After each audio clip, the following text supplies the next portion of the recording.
Uncle Howdy appears live on Friday Night SmackDown last night during LA Knight's attack of Bray Wyatt, but has the identity of the person behind the mask been revealed in a cryptic tweet? Got the latest details on that. Plus, John Cena appears on SmackDown and will team up with Kevin Owens to face Sami Zayn and Roman Reigns on the December 30 edition of SmackDown live in Tampa, Florida. We also had a really interesting mystery attacker during the Women's Tag Team title match. Their identity has been revealed. Gunther retains the Intercontinental Championship on SmackDown. Top Dolla has a spectacular botch during a number one contender match on the show. Sasha Banks, will she or won't she eventually return to WWE despite exiting the company? Got an update on a mystery Forbidden Door entrant into the Women's Royal Rumble match next month, and WWE pays tribute to the late Brodie Lee.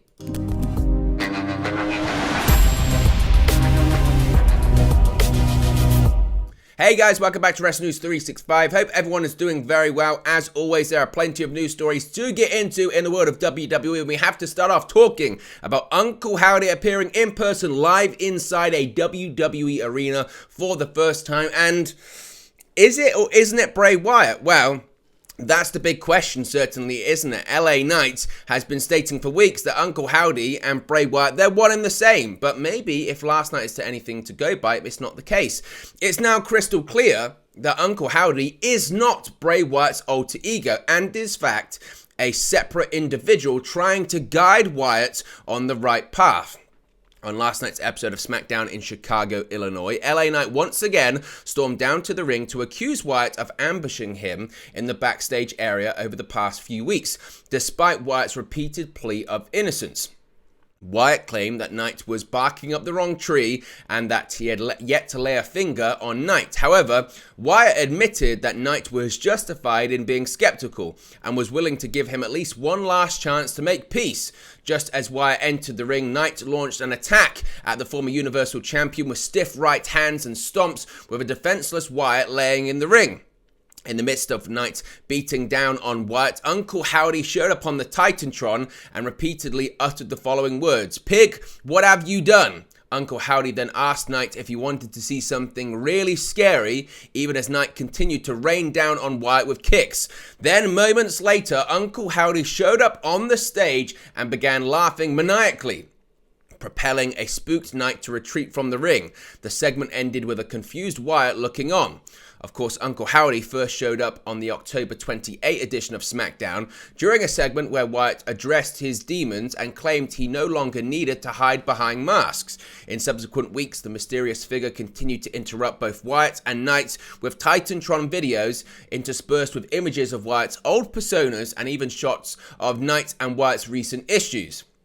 The video seemingly goaded Knight into taking action and Wyatt to stop lying and reveal his true self. On November 25, Uncle Howdy teased unmasking himself and directed fans to a message from Wyatt's psychiatrist, who claimed the wrestler was a danger to himself and others.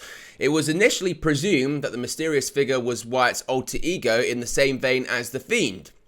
Another theory doing the rounds on social media was that Uncle Howdy was none other than Bo Dallas, Wyatt's real-life brother, who of course is rumored to return to WWE. However, there could just be a new indication as to who Uncle Howdy is.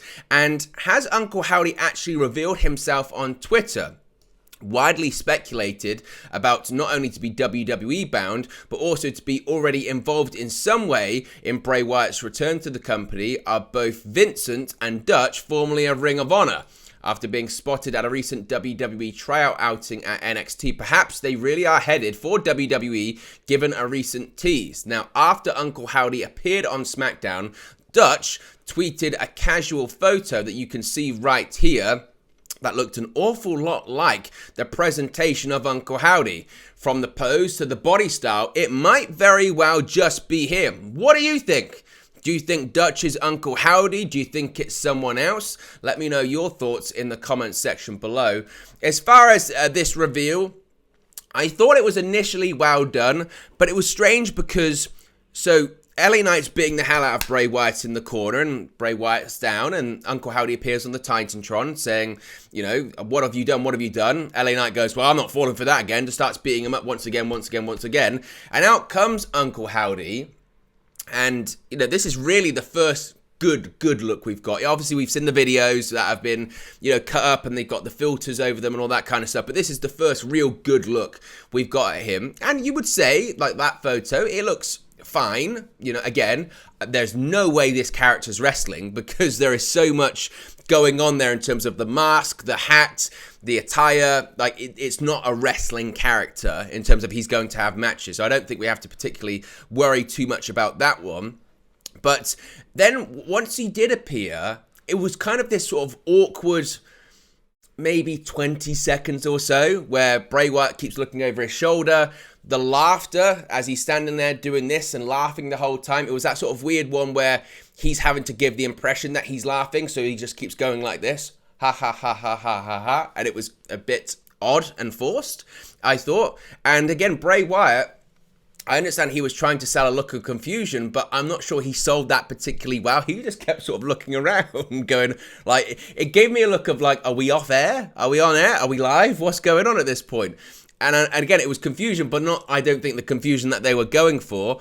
As far as what is the direction for this, I don't know anymore. I still don't believe, I'm still not sure there are other people involved, i.e., these other people like Bo Dallas is going to get involved and Dutch and Vincent are going to get involved. My feeling still is, because it is Bray Wyatt, in those vignettes where the Uncle Howdy is talking, it is Bray Wyatt. You can hear his voice. It's him. So I think it's just a case of, it's almost a bit like Elias and Ezekiel, isn't it, earlier this year, whereby it is the same person, but for the mindset of trying to give the impression that it's two different people, they just have someone else do it for that night. But it is still Bray Wyatt, I think. And unless they are moving towards the idea of all of these different characters are going to be Bray Wyatt when performed, in terms of pre-tapes or whatever. But when you have to have the instance when they accompany Wyatt to the ring or what have you, then they're going to be other people. Maybe that's what it's going to be. I don't know. But it was compelling, I guess, and it's always nice when we get a new development in it. So this is the most physicality we've really seen from Bray Wyatt. I mean, we've had a couple of slaps and headbutts and all this kind of stuff, but this was the first time Bray Wyatt was attacked. So and that's good. It's nice to get a bit of a change of pace there. Clearly, we're building towards something at the Rumble. There's been rumors of gimmick matches, but I still you come out of it with more questions, and I'm still none the wiser as to where this is really going. And I do wonder how long can they stretch it out? I mean, I guess that is substantial, but what's next? And I guess that's the point, right? We're going to find out what's next week or the week after that. So we'll have to wait and see, but let me know your thoughts about Uncle Howdy, his identity, etc., all in the comment section below. John Cena. Yes, you can actually see him. You can see him. We saw him last night on SmackDown. WWE is set to cap off 2022 with a match of epic proportions, as John Cena and Kevin Owens will square off against the Bloodline's Roman Reigns and Sami Zayn on the December 30 episode of SmackDown in Tampa, Florida. The match was set up during the closing stages of last night's episode of SmackDown, where Reigns announced that he and Zayn will face Owens and a mystery partner at WWE's last show of 2022. Just then, Cena appeared on the Titantron to read out a text message he received from Owens. "Surprise!" Cena addressed the Bloodline via satellite. "I bet you're a little surprised to see me. Well, it's the holiday season, and everybody loves a good holiday surprise. And boy, was I surprised when I got a text message out of the blue from my longtime friend Kevin Owens. He said, 'Sup, Peacemaker. Did you know you've had a WWE match every year for the past 20 years except this one? Your streak is about to be broken. Mind blown emoji.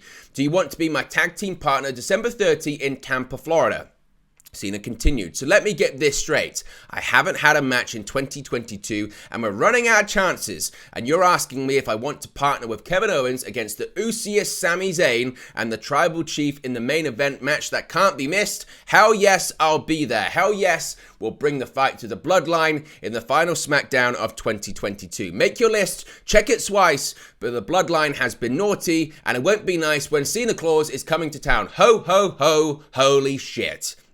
The show went off the air with Reigns and the Bloodline fuming in the ring while reacting to Cena's announcement. Now, Cena last wrestled actually in an untelevised WWE Dark match at Madison Square Garden on September 10, 2021. He teamed up with the Mysterios against Reigns and the Usos in a 6-man tag team match. Prior to that, he lost, of course, to Roman Reigns at SummerSlam on August 21. But Cena will be wrestling. So finally,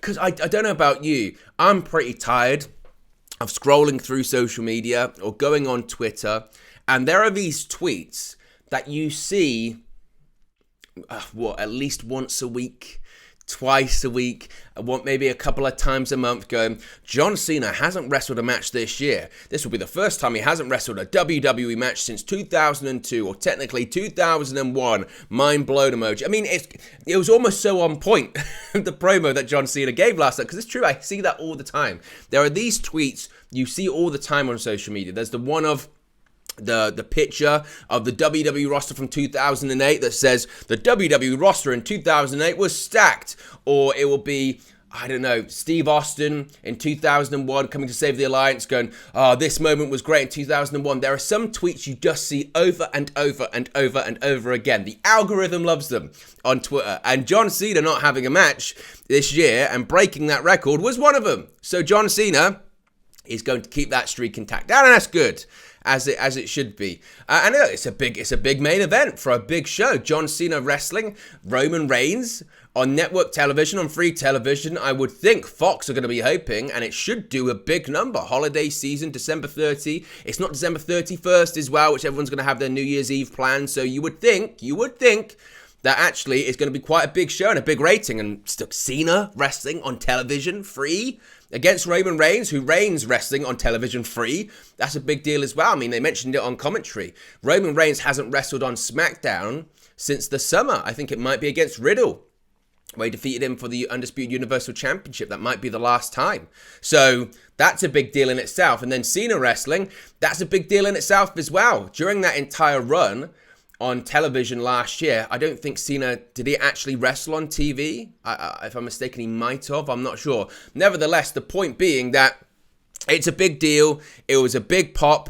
I mean, what's going to happen when it comes to Sami Zayn? I don't know, because they were teasing all last night that he was going to become a made man, or he wasn't going to become a made man, or he was going to become Sami Uso, or the bloodline was going to turn on him, or something was going to happen, and then it never did. So whether that gets moved to next week, I haven't read the spoilers. We don't really do spoilers here in terms of results or anything like that, unless it's, really, really, really, really major. So I don't know. But that might be moved to next year or something like that. I don't know. Or, of course, you would think that Kevin Owens and John Cena are going to win, and that would involve pinning Sami Zayn. So maybe it might be a double whammy on December 30, right? You might have a situation whereby Cena and KO beat Sami Zayn and Roman Reigns by pinning Sami Zayn. Of course, Reigns isn't going to get pinned. And then you've got this big audience watching the show because Cena's wrestling and Reigns is wrestling. And that's the night where Roman Reigns and the Bloodline attack Sami Zayn. And he gets kicked out of the Bloodline. And then we don't see him until the build-up to Elimination Chamber, where Sami Zayn is going to face Roman Reigns for the Undisputed Universal Championship in Montreal. I guess that to me makes a lot of sense. Whether or not that's going to happen, I don't know. But you've got this huge audience because you've got Cena there, you've got Reigns there, wrestling. I think that would be the situation. Now, there was a mystery attacker angle that lasted not that long and wasn't even paid off on television last night. Last night on SmackDown, a mystery assailant got involved in the women's tag team title match. While Liv Morgan and Tegan Nox were showing incredible offense in a match against Damage Control, there was a mystery attack. In the final third of a hard-hitting and enjoyable match between the two pairs, a mystery figure attacked Tegan Nox from behind.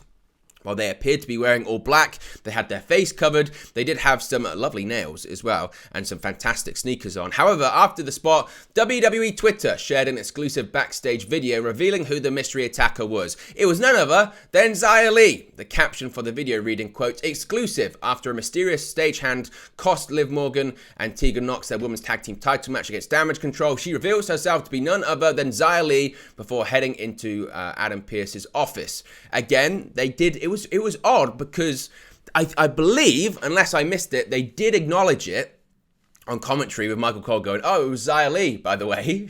But it felt like a really big tease for it not to be paid off on television, and also for it just to be sort of done in passing. So I don't know if that means Xia Li is going to be in Damage Control or not, what that's about. I have no idea, but it felt like a big deal for a second, and then it's clearly not a big deal. So you can let me know your thoughts in the comment section below. What was the match of the night, though, was the Intercontinental Championship Classic. It was a classic. It was brilliant between Ricochet and Gunther. Gunther ultimately got the victory in the match. He had to resort to his new finisher. However, after the match, when Imperium surrounded Ricochet and were about to attack, Braun Strowman's hit. The monster among monsters charged down the entrance ramp and Imperium retreated. Clearly, they're building towards Gunther versus Strowman. One would think at the Rumble. We're going to talk about Gunther's WrestleMania plans in just a second. After the match, though, Ricochet got a standing ovation from the crowd in Chicago, as he should. It was an interesting one because for a while, that crowd last night, Chicago, wasn't really a typical Chicago crowd.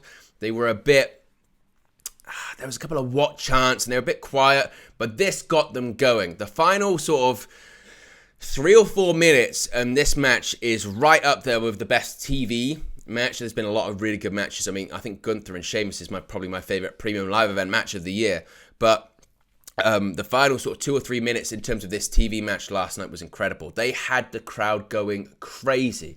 When Ricochet kicked out the powerbomb and all that kind of stuff, it was just great. And I was just thinking, watching it, I mean, how many good matches is he having this year? It just feels like he just keeps racking them up. And you can talk about the opponents he's facing, but there's a common person involved here. It's Gunther.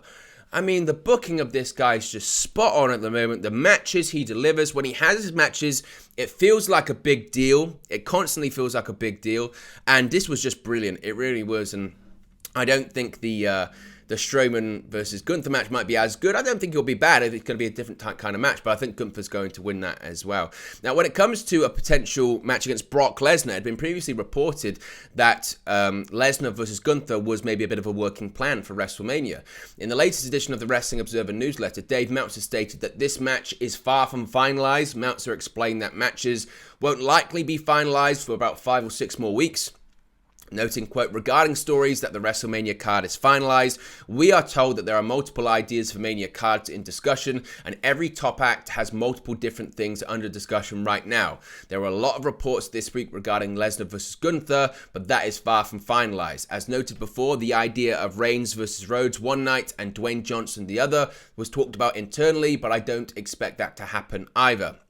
But anything can happen because things probably aren't going to be finalized for about 5 more weeks, depending upon how many different things, such as a final word on whether or not Johnson will or won't be able to do the show, as well as other celebrities, and the top spots have to be adjusted based on that too. So basically stating that Lesnar versus Gunther is under consideration, but to say that it's a lock, that's probably a bit of a stretch. However, what WWE will be doing right now is booking him with the mindset of, if he were to face Brock Lesnar, how would we book him at the moment? So you have to book them with the best case scenario in mind going forward. Top Dolla was trending, not for the right reasons after SmackDown, because there was a tag team match which was not good. Was not good. And the botch in it was even worse. During a triple threat match to determine who would win a shot at the undisputed tag team champions, the Usos, Top Dolla attempted a move that didn't go as planned, taking to Twitter to later clarify both what happened and whether or not he was okay. Gratefully, good news was coming for Top Dolla. He tweeted after the match, quote, shout out God, one of my legs gave out on the jump, but I'm good, thankfully, already been checked out. Now, happy to hear that he's well, happy to hear there was no injury, but the spot was not good. He's been teasing this dive for weeks. He does this a lot in the matches where he teases the dive, and I've seen him do the dive before in NXT, and it gets a great pop because he's a big guy. But he teased it, and then he went for it, and it was so bad. And Michael Cole said, I guess there's a reason he doesn't do it that often. Now, obviously, we can't here show you the footage on SmackDown because that would be a copyrighted video. However, what we can show you is footage of a fan recording Top Dolla who was at the Allstate Arena last night and actually videoed the botch themselves. Take a look if you haven't seen it. I think this angle shows you even more how bad it was, because not only does Top Dolla's leg give out. He barely gets off the ground. Take a look.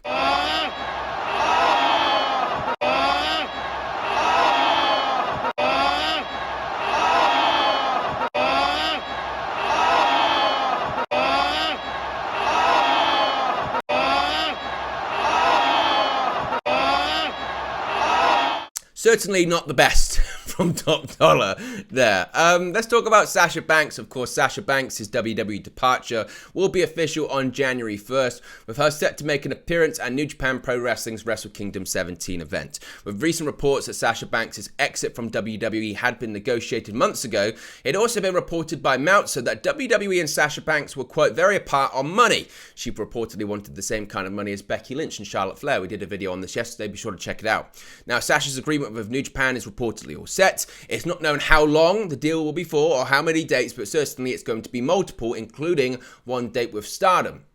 However, Dave Meltzer noted in the Wrestling Observer newsletter that those within WWE believe Banks will indeed return at some point, but they have no idea when that will be, saying, quote, obviously, if Banks goes back to WWE, this will be a short-term deal. Those in WWE believe she will be back at some point, but have no idea when due to the money issue. So, I think at some point, maybe later on in her career, she might return to WWE, but I think that Sasha Banks, as I said yesterday, is absolutely right. So we have a bit of a chip on her shoulder at the moment when she's told, you know, we think your star has peaked at the age of 30, by the way, and you're not worth the same money as Charlotte Flair and Becky Lynch. She'll go, okay, I'll go elsewhere and show you how big my star power is. I'll get even more over in New Japan, in AEW. I might light that women's division on fire. I might do other stuff. And then, in a couple of years, when you talk to me again, you've got to pay me even more than I asked for now.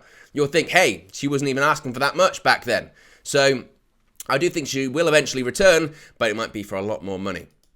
Speaking of Sasha Banks, Kairi saying she might actually be in the Royal Rumble in January. The upcoming premium live event has been highly anticipated by several people. People are already speculating who could appear in the Rumble matches.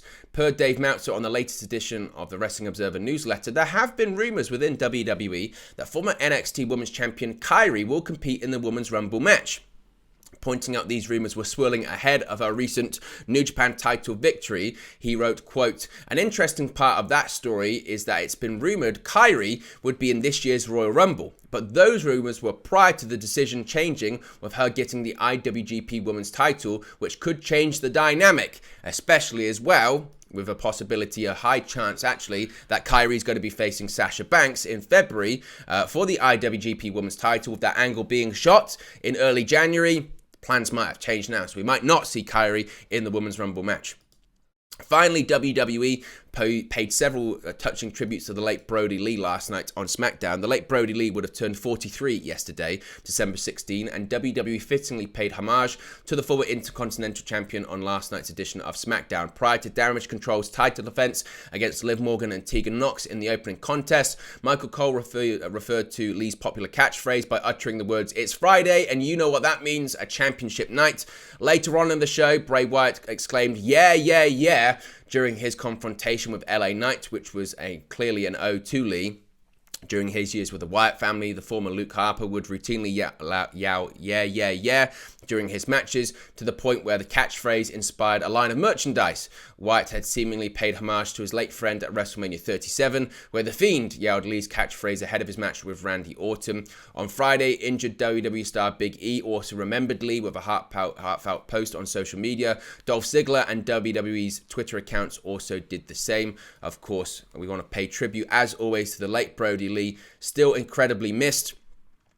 Nearly 2 years after his passing, still one of the saddest modern stories in pro wrestling. So thoughts go out to Brodie Lee, his wife Amanda, his children. At this time, obviously the holidays can always be difficult without a loved one who has recently passed. So there you go, guys. That's the latest WWE news for you. Be sure to smash a like on the like button. Be sure to subscribe, bottom right hand corner. Let me know your thoughts on today's WWE news stories in the comment section below, and I'll speak to you again very, very soon. Hey guys, thank you for watching, listening, streaming, or however you come across this video today. Be sure to click on the video on the right there to watch our next video, or click the bottom there to subscribe, or the bottom right hand corner. Thank you very much, and I'll speak to you again very soon.